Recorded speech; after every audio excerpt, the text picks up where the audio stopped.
Buenos días, queridos estudiantes. Les habla su docente Jesús Bustillo y en el día de hoy vamos a continuar esa temática que tanto les ha gustado a ustedes, que ha sido el virreinato de Nueva Granada. Es importante aclarar que ya se ha hablado de la fundación del virreinato, hablamos de los antecedentes y mencionamos lo importante que fue la independencia de las 13 colonias, que sirvió como una influencia indirecta para la independencia o el deseo de independencia del virreinato de Nueva Granada. Al mismo tiempo, también se mencionó la ilustración y observamos ideas ilustradas de Voltaire, de Montesquieu, de Rousseau, que a través de la imprenta se divulgaron rápidamente. Entonces, fueron ideas que también fortalecieron indirectamente ese deseo de independencia en las colonias americanas.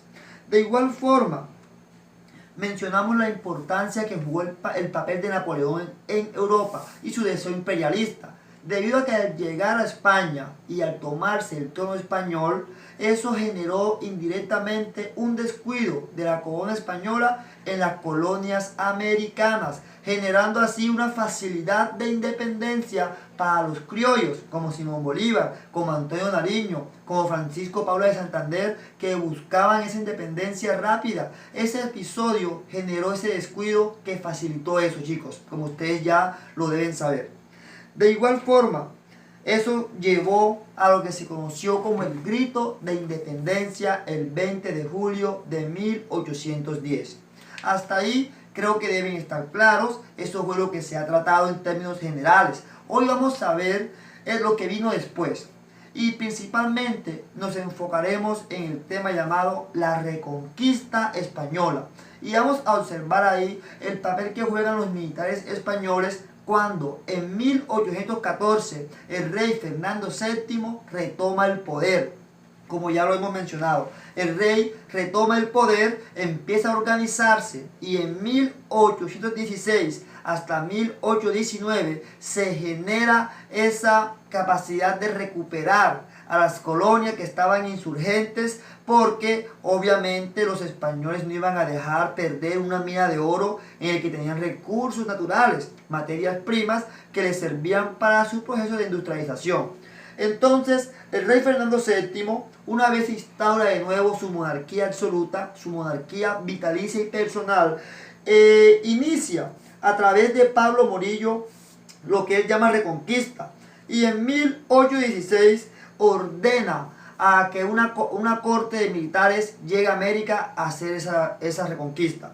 Pero vamos a ver, en ese mismo periodo, en 1816, se lleva a cabo acá en América un contexto de guerra civil, un contexto en el que buscaban los centralistas y los federalistas instaurar su poder. Eso llevó a una guerra que debilitó a los patriotas y facilitó a los españoles su reconquista, lo cual ustedes conocen como la patria boba, ¿cierto? Esa patria boba donde ya fuimos independientes y volvimos a ser dominados por los españoles por no colocarnos de acuerdo al momento de gobernar.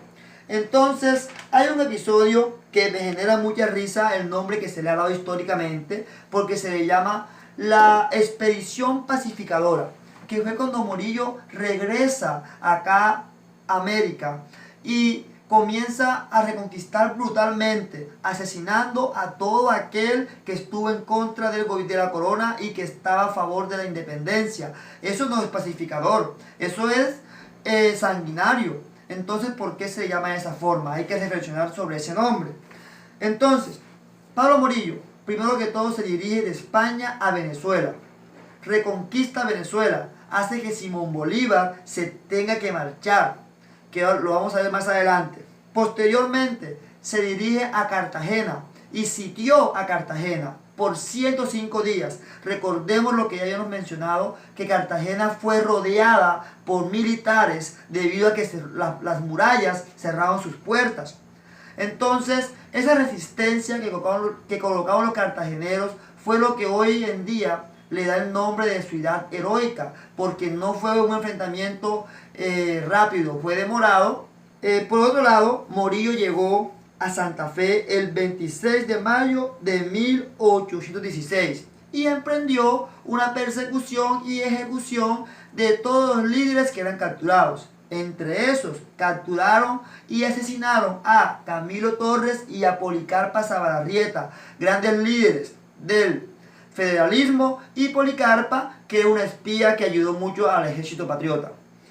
Una vez llegado a Santa Fe, se instaura de nuevo todo el gobierno español. Otra vez se comenzó a llamar Virreinato de Nueva Granada y viene otro virrey a gobernar el territorio. Entonces, ¿qué pasa?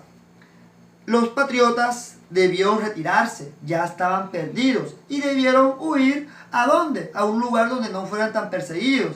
La zona más segura del momento es lo que hoy conocemos como los llanos orientales, principalmente el Casanare, debido a que en esa época era una zona de difícil acceso, lo que dificultaba a que el ejército realista los invadiera y los conquistara, generando así entonces un grupo de guerrillas que no habían perdido su interés de independizarse. Todo lo contrario, se estaban organizando para poder atacar con más fuerza, debido a que desde allá Santander comienza una forma de militares, una formación militar para poder dirigirse a Santa Fe a recuperarla. Entonces, es muy importante comenzar a explicar ahora lo que se conoce en la historia como la campaña libertadora, la cual fue liderada principalmente por Simón Bolívar y Francisco de Paula Santander, la cual se divide en 6 etapas. Primera etapa, Simón Bolívar tuvo que huir a Jamaica por la reconquista de Pablo Morillo.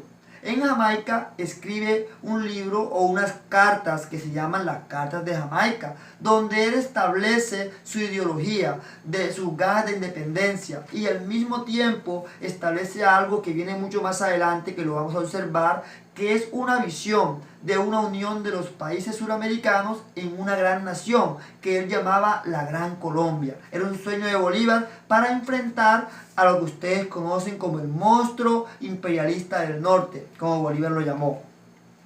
Una segunda etapa inicia en 1816, cuando Simón Bolívar sale de Jamaica hacia Haití a buscar ayuda, donde el presidente le facilita militares y al mismo tiempo personas afrodescendientes con ganas de libertad de todo su pueblo afro se ofrecen, ¿correcto? Debido a que Bolívar le ofrece la libertad a su pueblo una vez se logre una independencia de la corona española. Una tercera etapa es cuando Bolívar recibió apoyo del ejército británico. Ojo chicos, no nos podemos olvidar que Gran Bretaña estaba todavía dolida debido a que España financió y participó en la independencia de las 13 colonias. Entonces Gran Bretaña, en esa competencia entre potencias, también viene a ayudar a Bolívar con las ganas de ¿qué? Con las ganas de debilitar en Europa a España, debido a que le quitaría o le haría lo mismo que una vez le hizo España, le quitaría sus colonias en América.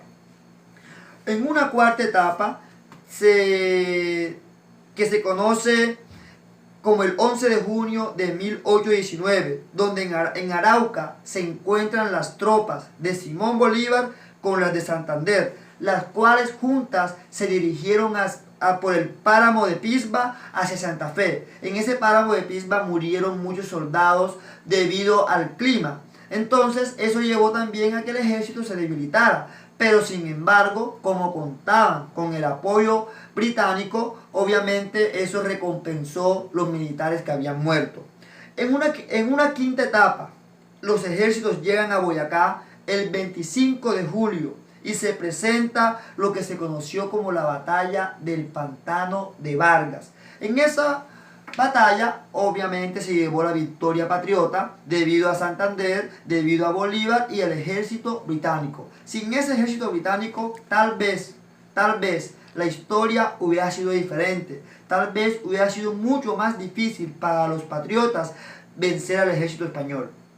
Y en una sexta etapa, y la última y la más importante, 7 de agosto de 1819, cuando se genera la batalla de Boyacá, que es donde se lleva por fin esa independencia definitiva, esa independencia que ya no iba a ser como la misma del 20 de julio de 1810, porque desde ahí los españoles huyeron y no regresaron más.